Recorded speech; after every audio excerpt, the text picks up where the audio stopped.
So I am today going to talk about the importance of understanding product market fit for engineering leaders. That's the whole idea of today's presentation. And I'm going to skip the part because April generously introduced me. But I am the CTO and co-founder of Bakstage, and just spending 30 seconds quickly about what Backstage is. It's a social engagement SaaS platform that helps boost engagement and get better consumer insights for every brand that uses our platform. And this is particularly important because of the evolution of the product is very important in terms of how we kind of pivoted from where we started and where we ended. uh, on a high level, these are the things that I would want to talk about today, and these are just pure learnings from my own experiences, not just in my startup, but all the startups that I've worked with, created engineering teams, created product, and these are just the learnings that I think really helped me understand and align really closely with the business. So, on a high level, why engineering leaders really need to understand product market fit. Like, what is really product market fit? Why does that play an important role while you're building systems? Why do you need a constant feedback cycle from engineers, from your clients, and how that plays an important role in kind of building your product? And one thing that I think I'm personally kind of guilty, founder bias, is something that is very, very real. And whether you are in a top level executive position or a founder, things like that, building features that you kind of like, but you have not really validated with the market, always come into play. And there's a whole subset. I was trying to look for a meme or a GIF that would represent this, but I couldn't find one. That what your clients actually really want and what we end up building, and the number of features. And the other things are how engineering leaders need to really work closely with the top company leadership to understand, identify, and track that one key metric that especially matters when you are in early stages of a company. This is a combination of all the KPIs. This could be a consumer acquisition cost. This could be lead generation, depending on the type of business you are in. This could also be like engagement if you are a complete B2C or your MAUs. And why is it super important to share those metrics, how you're progressing, how's the company growing, with your entire team, not just engineering. If you have a marketing, if you have sales guys in your ecosystem, why do you need to share all these important metrics with them so that they can really help understand uh, or help you guide you, give their feedback in terms of why it's working, why it's not working. And to put all of this in perspective, I would want to talk about the evolution of Backstage, because it just would give an easier way to kind of understand the learnings. So initially, when we launched, we were a B2C ecosystem, and the product that we launched was Flix. And initially, what we wanted to solve, this was a personal problem between me and my co-founder. Also had the same problem. Why we wanted to solve this is because uh, there are so many streaming providers, and you have limited time to watch, and it becomes kind of a decision paralysis in terms of what you should watch and what can you watch in that time. And most of the times what happened with me personally was I ended up rewatching a lot of stuff that was Breaking Bad, Friends, or I don't know, whatever was easily accessible. But what we soon realized was a lot of these recommendations actually came from our friends and family. And we wanted to this could be water cooler conversations that you're having with your friends. This could be a night out with your friends or family when you're discussing about Game of Thrones, where can you watch it. So that was kind of a light bulb moment for all of us in terms of why don't we create an ecosystem that kind of helps people decide what to watch and where to watch. So we created this social networking ecosystem where you can follow each other, you can recommend people movies, shows, and with one click of a button it can directly play on your smart TV. And we actually created this amazing platform. We created Google Alexa skills also, that you can directly ask Alexa, hey Alexa, what is say Andrea watching, or what is April watching, and it will be so smart and tell you that hey, April is watching Game of Thrones, would you like to play it on my smart TV. And that's how we started. and we got, I would say, moderate success. So I just wanted to put it out there. We won the Google Play Awards for Best Apps of 2020. We also partnered with Flix, with Filmfare. It's like the Oscars of India, to do the first OTT awards. We had about close to 200K people using our ecosystem, and this would consider we consider this as moderate success. But what we did notice is, even after creating this amazing platform, really cool features, uh, people were loving our platform, but they were not coming back to our platform once they get a recommendation. So this essentially meant that we asked them, why are you not coming back to the application, our initial beta testers, and they said that because they end up binge watching a series after they get the recommendation for 2 weeks, or maybe 3 weeks, or even a week. The problem with that is, honestly, everybody who's have seen that if you are not using an app for 2 or 3 weeks, you forget about it, and at that time, a point of time, you're lost. Even if you send notifications, you do a ton of things, you have kind of lost that user if they're not coming back. So that was kind of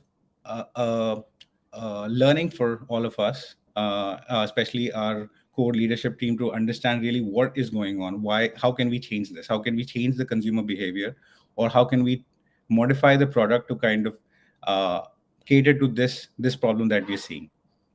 So in this case, we were kind of measuring the engagement time of users using our app. We were also looking at the MAUs and DAUs. How can we up that? So we started experimenting with a lot of things. We started experimenting with, we created a Reddit slash Facebook style forum where people, especially if you look at, people love to talk about fan theories. They love to talk about alternative endings of movies and shows. So we kind of said that, why don't we create? We ended up creating a forum where people could talk about, and it was going well, but we were still not seeing enough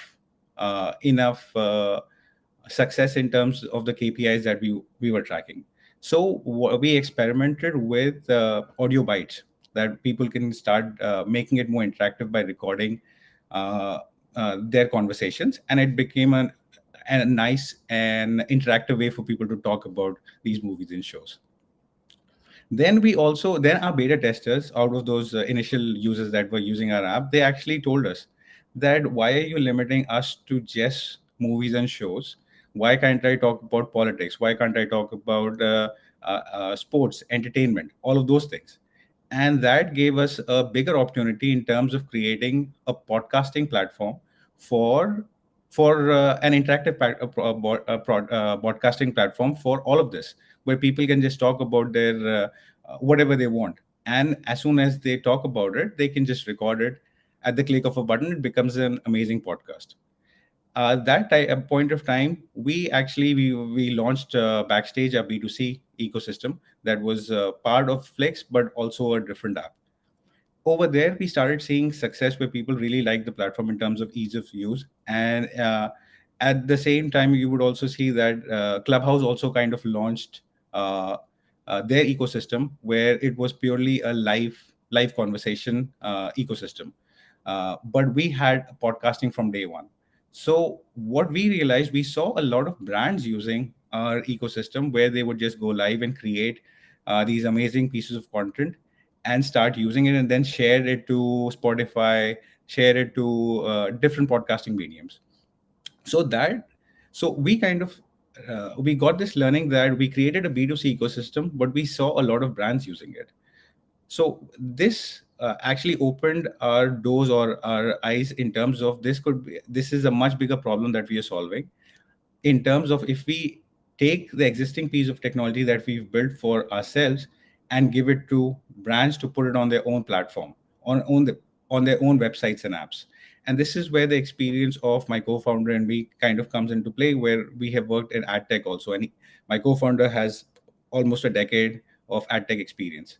So we understood that we're solving a much bigger problem in terms of how this particular widget or this particular SaaS platform, if brands start using it on their own websites, it is going to solve a huge problem of engagement. Where if you look at digital publishers, a lot of the average engagement time becomes 1 minute. but with an interactive good piece of content on their websites, you can say the average engagement goes up to 20 minutes. So that's when we had that aha movement and said that why don't we create an ecosystem where it's so simple, where you just have like a line of code that any website could put uh, uh, on their uh, uh, on their website, and essentially get this whole ecosystem, this whole widget on within less than 5 minutes up and running. So that so this is how we kind of learn from our customer experiences, customer feedback, how we kind of learned what was working, what was not working, and we launched from Flix, and we ended up with a Backstage SaaS platform. And now we're seeing a really good product market fit where we have close to 15 brands onboarded already using our ecosystem. We have more brands in the pipeline, and we are getting really good feedback. And the way we kind of did it, and I wanted to put this into perspective so that people kind of really see that this was this was a system put into place to really identify how we did it. Because initially we spent some time to identify our customers with Flix. We identified a market, because is a market big enough for us to create a product or not. So within Flix also, it was a way for us to, we did a lot of market research. We looked at McKinsey reports, Deloitte reports, where there's a very interesting fact over there that said that 63% of people rely on friends and family recommendations for movies and shows. And there's a joke that I like to make, that the rest 37% don't have friends and don't have friends. So, but yeah, that's besides the point. But that's how we identified our market. Then we ended up creating our MVP. We tested out the thesis, and we started to track and measure the usage. But unfortunately, when we were making Flix, we were in that loop of constantly kind of creating amazing features that we thought as founders, or our core engineering, or our core leadership, that this is how we are going to win, by creating more and more features. And we did not spend a lot of time tracking and measuring usage of those features. But once we started doing it, that's when we really understood that where should our time be put best to use. And then we started asking for feedback from, and you'll be surprised that asking for feedback really gets you valuable insights in whether your product really sucks or whether it's actually adding value for someone. So don't be afraid to just send out an email, or just talk to your initial users, who, they could be friends, they could be friends of friends, second degree, third degree connections, who are using your platform, and get that feedback, and consider it. Why did somebody say that? For our, it was really really hard to listen to why somebody is not using this amazing piece of technology, why somebody is not using this amazing product. And once we understood that, we incorporated that. That's when we realized that, okay, we need to create this constant feedback cycle, or for redefining or refining our product value fit. And once we did that, I think we finally found a product market fit with the widget and with the bigger problem that we are solving. uh, so on those lines, when we were finding a product market fit, one thing that what we did was track, measure usage and our KPIs. And what I actually love talking about, this one key metric that truly matters. This is what will define uh, the entire, I think, success of not just the product, the company. Because this is the truly that one metric that will define whether you are making progress in any of those directions, whether it's marketing, whether it's building technology that it's being used by your customers, or whether the business is growing where you want it to, whether it's actually hitting those targets. The way we kind of identified our metric, and it kind of changed, and and it will change for different stages of the company. But the overall, if the strategic objective doesn't change, it kind of becomes easy for you guys, for anyone to identify. For us initially, when we were a B2C ecosystem of B2C kind of business, for us, the main thing was engagement and our MAUs and DAUs. So in that, it was easy enough for us to measure that it's not working. It's clearly not working, because if 200K people installed our application, how many of them are coming back on a daily basis or a monthly basis? And we had the answer, not many. We had less than 30% or 40% at times coming back, but we wanted to increase that number. And plus, we wanted to increase the time spent. Excuse me. So it was easy enough for us to identify, okay, this is what we really need to focus on. And uh, and how did we end up tracking it?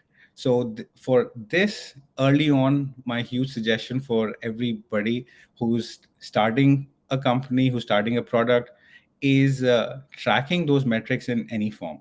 It could be as simple as throwing a Google Tag Manager for analytics and looking at uh, those metrics in a much granular way, so that it becomes much easier to visualize those things. A lot of If you're a B2B company now, since our objective is uh, kind of changed, but not really, because even though we are a B2B SaaS company or a platform, we still have our whole ecosystem is B2B2C. So we are creating, or our product caters to consumers, but our clients are other businesses. So in the end, we still have to make sure that the product that our businesses use are really helping their clients. And the way we want to track it is obviously engagement, better conversion. And the other part is for us personally, whether our ecosystem is getting us more leads or not, whether this product is actually solving a need or not. So those are the things we started to track. And once we started to track, we made a conscious decision of reviewing it every week with our entire team, so that we really tell them, because we are kind of early on, and it kind of makes sense to kind of keep everybody in the loop, tell them why they are building this product, why every engineer needs to be involved, maybe not in the decision making, but at least understanding uh, what are they building and whether it's actually making an impact or not. And you will be surprised that once you start sharing these things with your engineering team, with generally your team, you would see the difference in the mindset, in terms of where you give them a goal, where the goal is not just, okay, I have to work on these 5 tickets today, and I have to create a button on the side, or I have to create this amazing ingestion platform. Their goal becomes a lot bigger, that I have to do X, Y, and Z, because this is the direct impact of this. Because, okay, we are adding a new feature, because this might increase the engagement time by 20%. This might increase the revenue uh, for our clients by X percentage. Once you give that perspective, you will see everything kind of changes completely. So that's why a huge uh, I think recommendation from my side would be to identify that metric and continue tracking it and review it with your entire team. The next thing is kind of I love this meme, that building features, and this is purely related to founder bias. Initially, when you're starting off in a company, and you'll be surprised that even much later stages of companies, when you're Series C, Series D, founders still have that founder bias of saying, let's create this feature, let's create that feature, because this is a gut feeling that we have, our customers would love it.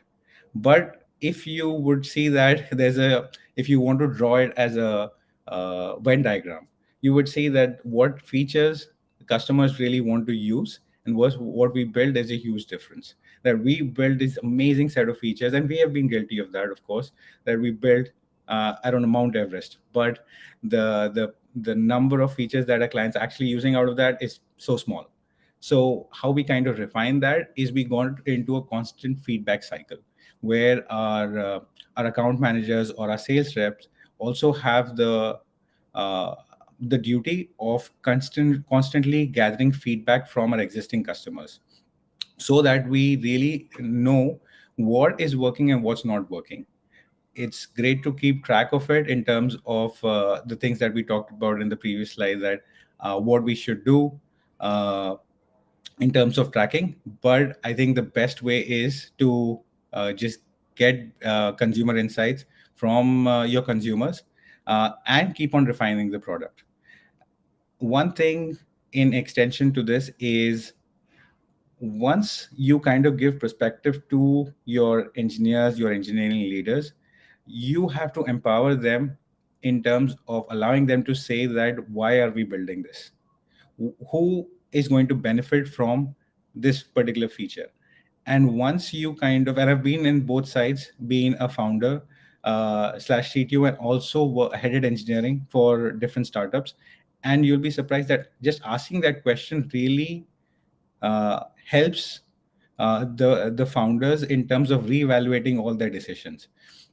When you ask these basic questions, that why are we building this, who is going to use it, and also if you explain to them in terms of the time that it would take, and things change definitely. So yeah, so this was kind of the main things that I wanted to talk about. uh, there's the Backstage platform that I wanted to kind of give you guys an overview of what the platform is basically.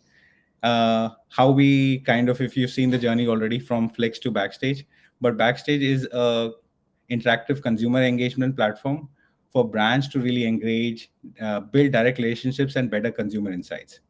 And the reason why I kind of have this slide over here is to give you really perspective that how a B2C social movie recommendation app went from that into this B2B widget that these brands are currently using on their websites and apps to improve social engagement, collect better first party information, especially in today's world. Because if you see that how GDPR and CCPA have really changed uh, the consumer behavior, have really changed how businesses operate and keep information, and how can they collect information. So they need alternative ways of start collecting information. So that's where our ecosystem, our widget comes into play, where we have seen really good traction where consumers interact with the widget, and we collect this awesome information, consumer insights that are available through a brand dashboard. uh, and what our widget is being used for, it's live interactive broadcasting, much better consumer insights, and for digital publishers, we have seen that it can lead to new monetization ways and alternative sources of commerce. So yeah, guys, so this was me. Love to get Amazing. Thank you so much. First of all, I do like Game of Thrones. I also like Friends. So in the you use same good boat. examples. I guess you know your target audience. So you're like living the talk here. No, I think it's so interesting. I love that Sam Jackson meme too. It's like, I dare you to build something talking to customers. I mean, it's so true. Just because, to your point, I mean, if people aren't going to use this amazing tech that you work so hard on, what's the point, right? And then you're not going to get additional investments from investors, et cetera. Right? So it's going to end up being a bit of a situation. So I know it can be, it's a little bit like being an artist too. If any of you are also musicians or something, right? It's like you have to kind of kill your greatest ideas that you love, but maybe they aren't going to speak to anyone else, right? And the whole point is to have that kind of dialogue with other people, through your No, technology 100%. or through your art, right? I mean, yeah, I would love to actually show you. I don't know if it's okay. I wanted to show you the Backstage platform and how it is, Oh, I'd how we. love that. So give me 1 second. Let me reshare my screen. And Yeah, let's actually, do that. so what Backstage is all about is actually helping businesses boost engagement via live and interactive experiences on their sites. So that's the whole idea. Because if you see in today's world, it becomes really, really hard for businesses to kind of, 1 second, let me share my screen also, to really kind of understand where their audience is. So if you look at a D2C ecosystem, so this is a site called GoStops, where our widget is currently live. This is another site called Misters, where our widget is also live. I'm going to talk about that. But the bigger problem that we're solving in today's ecosystem is, if you look at a traditional D2C brand, uh, if 100 people come on their website and they get only the information of 2% of those people, because only 2% end up buying stuff, and the rest 98% drop off because they probably did not find the right fit or did not get enough information. So what our product or our ecosystem does is helps generate better first party information, helps get better consumer insights for any kind of brand, especially if you are a D2C brand or if you are a digital publisher like New York Times. So in that, especially for a publisher, their biggest problem today is engagement. where people drop off for within less than 10 seconds. That's the average industry number. And because of GDPR and CCPA laws, what you would see is, unfortunately, all these businesses cannot collect consumer information without consent.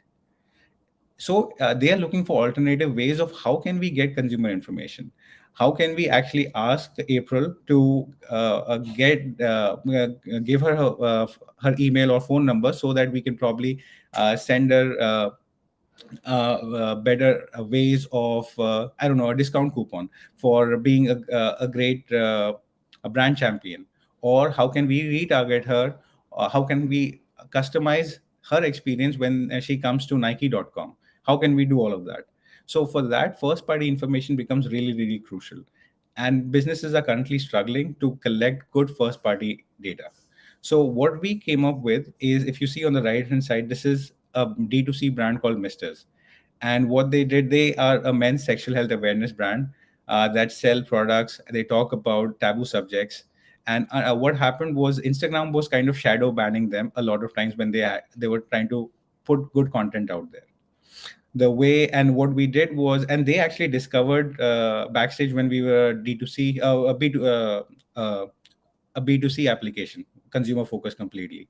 So they actually ended up creating a lot of amazing content just by going live on the widget. And you will see that these are all the podcasts that they ever recorded on the widget. If there was a live conversation, they can just click over here, and anybody who's coming on misters.com, they would kind of be able to listen to the conversation, become a speaker. If the moderators want to make them a speaker, they can easily make them a speaker. But this is like a complete social network, where you would see that you can see all the speakers that ever participated. You can play this recording, Because and not then everyone likes to talk about in their the background, experience around and sex continue in using the public. ecosystem. If you see, this is a whole following ecosystem where you can look at everything. It's a whole social network. There's a call to action button where businesses can add to cart features with direct integrations if they're selling this product. There's a product involved in this conversation. So we did a lot of neat stuff in terms of how we That can is boost so cool. engagement. And the other amazing thing is, this is another website or another brand that we went live with. This is a digital publisher. This is an APAC region publishers who focuses on entertainment. But this is the new widget view that we recently experimented with. That this gives you more information about what the conversation is about. So as you can see that this keeps on changing with the conversations. This is a different view that businesses or brands can elect, but we kind of focus on this. And the main thing over here in all of this is, oh, I didn't show you one of the coolest things that we kind of do for businesses is, you can kind of copy this and send it. If I send it to you, April, in this case, it is smart enough to redirect and land you back on the Mister's website, on or any brand that is using this, and open the same piece of content.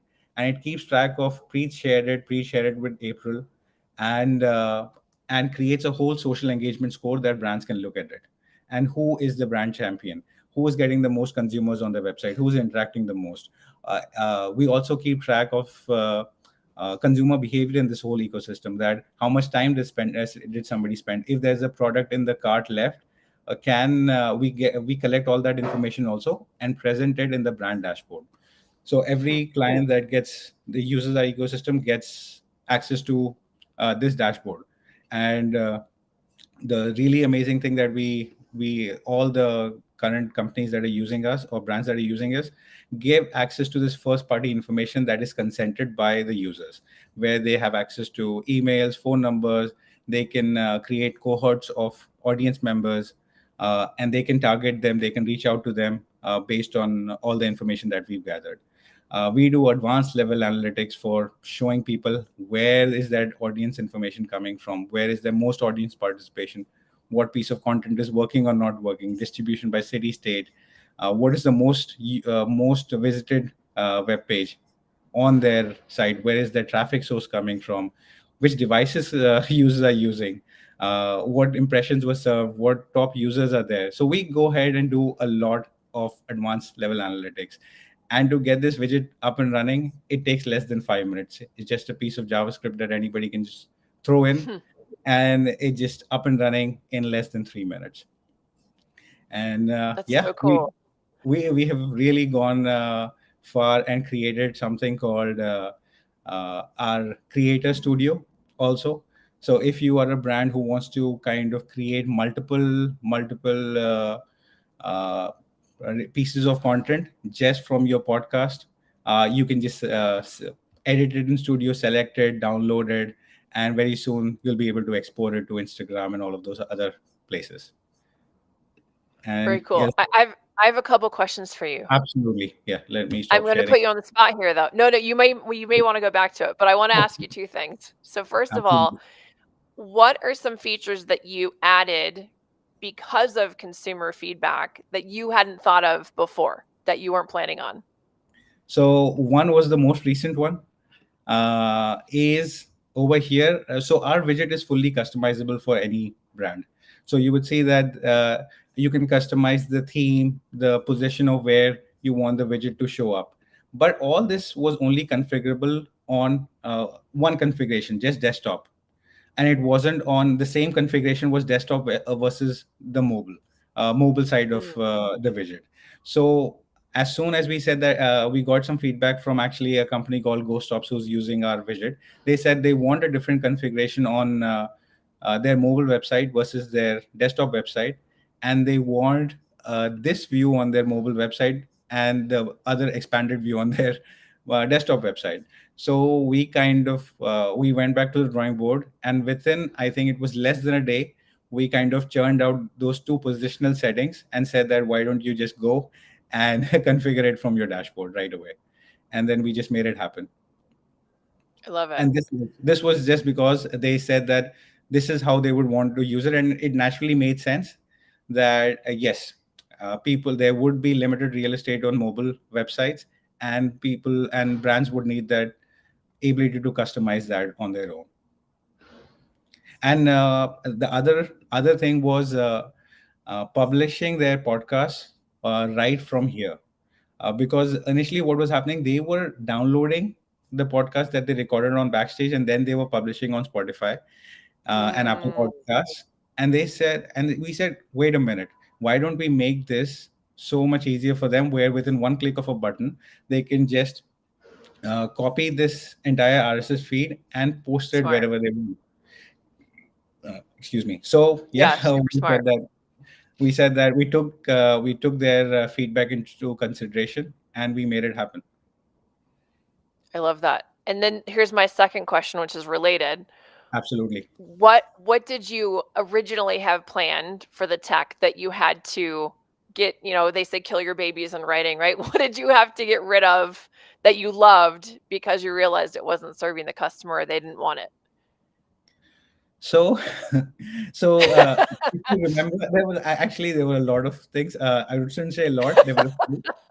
But if you remember that I talked about Alexa Google skills that we created. So we thought that would be a really neat feature that says that, hey guys, hey Alexa, what is April watching? Hey Alexa, what does April recommend?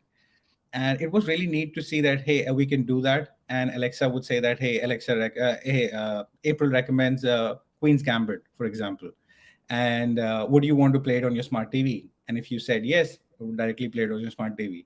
And we loved it. I used it, but after a while, that we saw that people are not using it. Like the interactivity with that, I think with the smart devices is not to an Mm, extent where we kind of imagined it would be. And we were kind of, I would say, we were before ahead of our times, where the expected growth of smart devices is supposed to happen by 2026, where people will get more comfortable in terms of interacting and doing that. And we created something mm. that was where people were not ready, and that happens all the time. But it's there to use. Once I think people get more comfortable, I think they'll start using it. But in this entire thing, I mean, we definitely faced a lot of challenges in terms of tech to making this work, because our technology, we got a lot of questions in terms of scaling. Can your widget accommodate for millions of users coming on if we are doing a live stream sports event? And people And we said yes, because we wanted to make it happen. We made it happen. We worked with a lot of really, really, I think, groundbreaking technology in terms of WebRTC, uh, so that we can do peer-to-peer communication using Google's WebRTC protocols. And so engineering challenges were a handful, uh, uh, obviously, but all of this was irrelevant if we had no customers, and none of them were using, because Yeah. it would essentially be we building this in a silo, but we don't have anybody using it.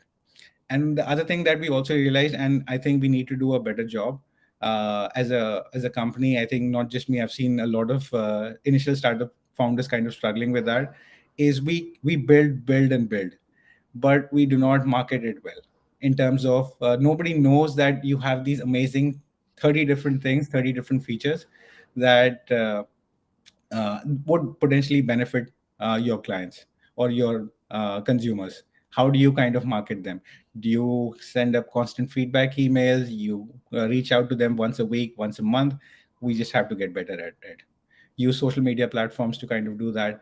And why it becomes really important with especially technologists is because we said, what's next? We've built this. What's the next Mm. feature can we work on? Instead of closing the loop on that, tying a ribbon beautifully and saying that this product is complete, not just this feature is complete. When you say a feature is complete, it needs to kind of say that, uh, is it being used, what is pending, how can we improve it? Once you see that success in that product feature, that's when you say it's complete. And the entire engineering team needs to be part of that conversation. Yeah. Yeah, that makes a lot of sense.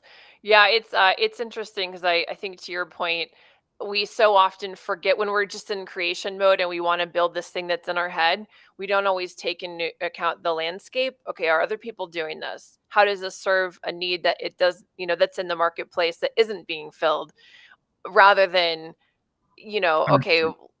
I know that I want to make this thing and people are going to use it because it's great. But I actually have a marketing background. So, from my perspective, it can be really challenging when you work with startups and they're coming to the table with something that's exactly like three or four other things out there, right? Then how do we pitch that to the media? How do we market that? How Absolutely. do we make it sound special when it's not?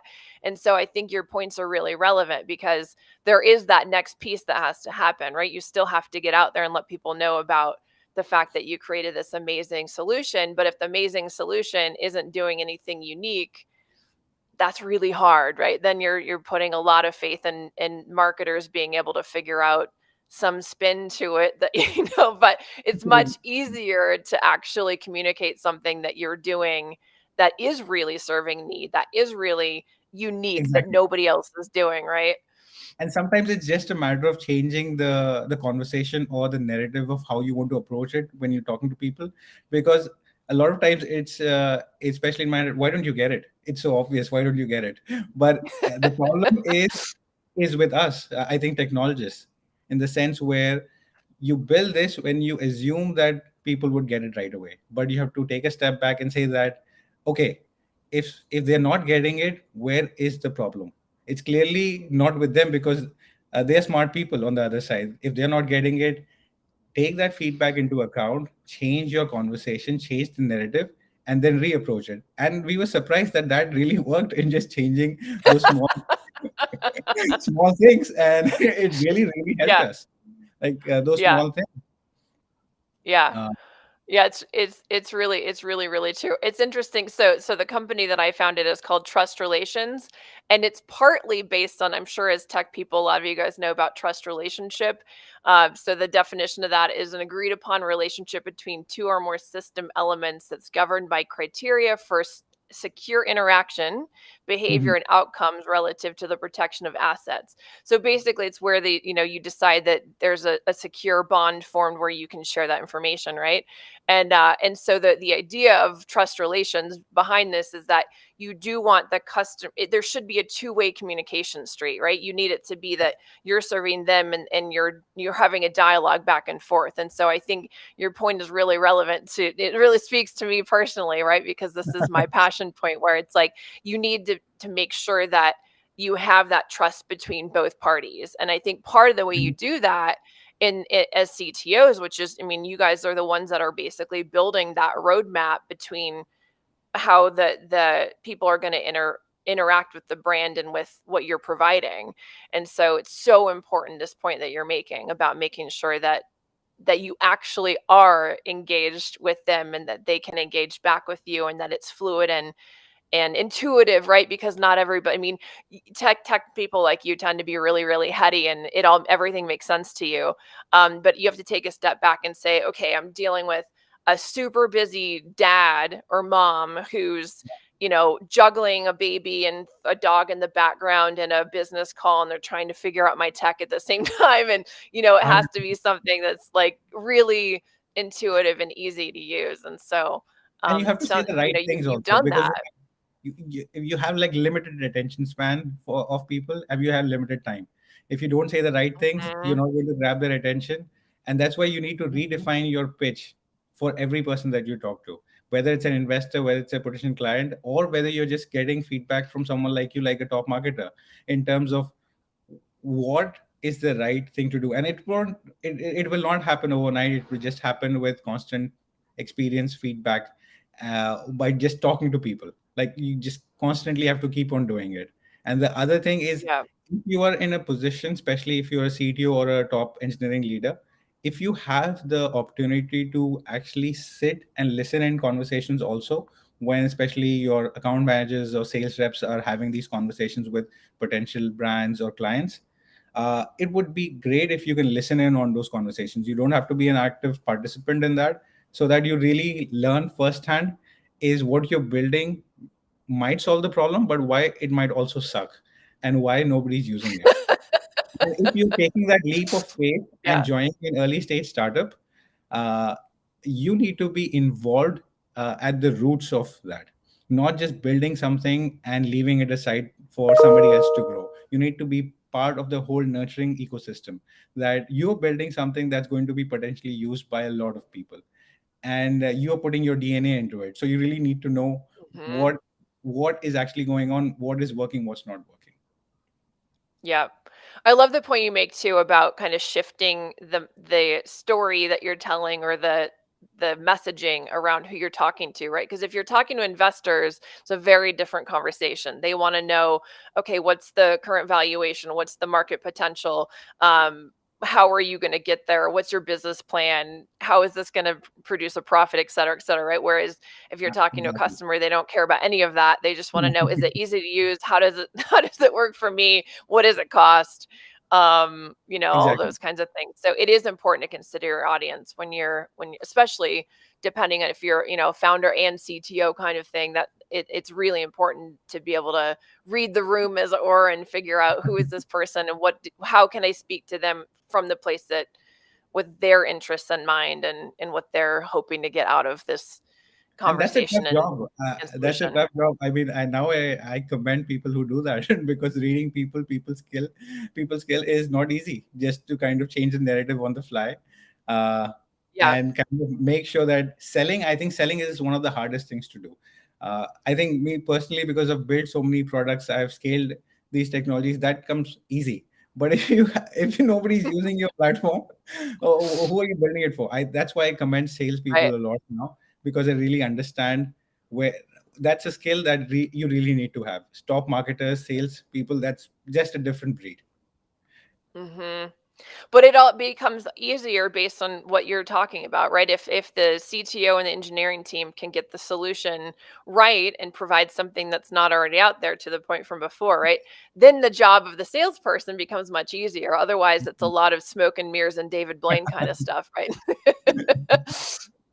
Which is Absolutely. not I will tell you, it's not very fun. I don't like doing that, because you feel like a shyster rather than you're just delivering, something that exists that's actually wonderful. So, Yeah, good for you for sharing this with everybody. I know it's hard to hear sometimes, I'm sure, but especially it when is. you have this amazing idea and it's going to be amazing. But yeah, and it is amazing. It just doesn't help anyone. Exactly. I mean, it will probably help you because you're building it with a, but when you Yeah. create a product, creating a product is different from creating a company. That's the key thing that I think engineers and engineering leaders really need to understand, that okay, you are not just building the product, you're helping build the company.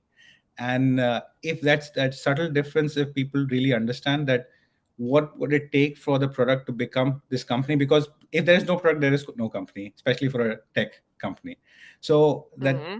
if they get involved in those processes from the very beginning, I think that just saves everybody a lot of time, a lot of back and forth, a lot of, I think, culture from day one, where it's just not top down, it's kind of flat, where you have this open dialogue with the company leadership in terms of exchanging ideas, where it's more collaborative.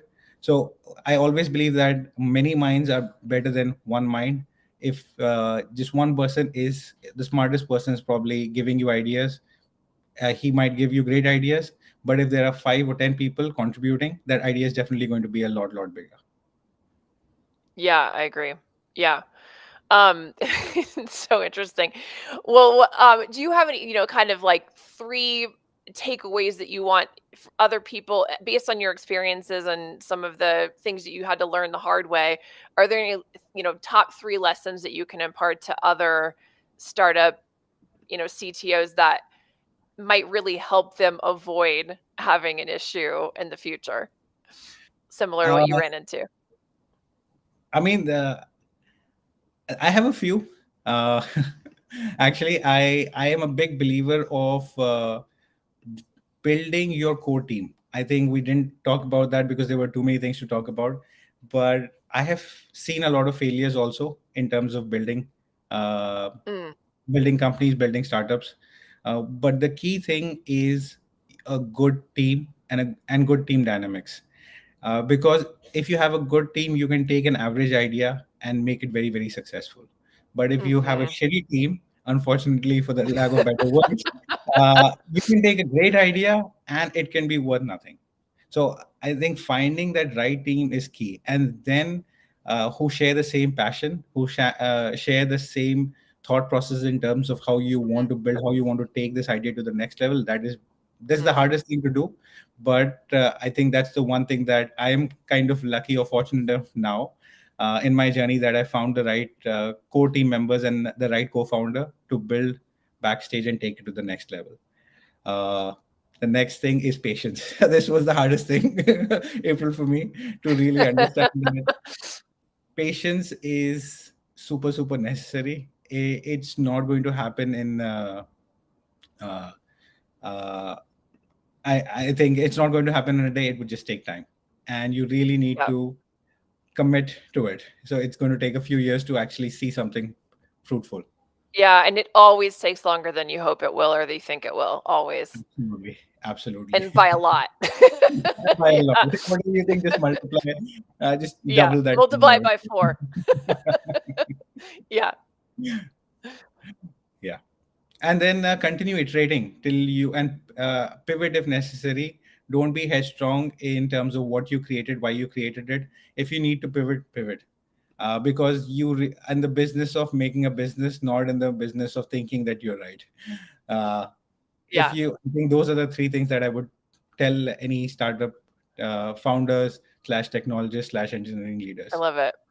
So helpful. Thank you so much, Preet. It's been an Absolutely. amazing presentation and, demonstration Thank and you. conversation, so thank you for all of it.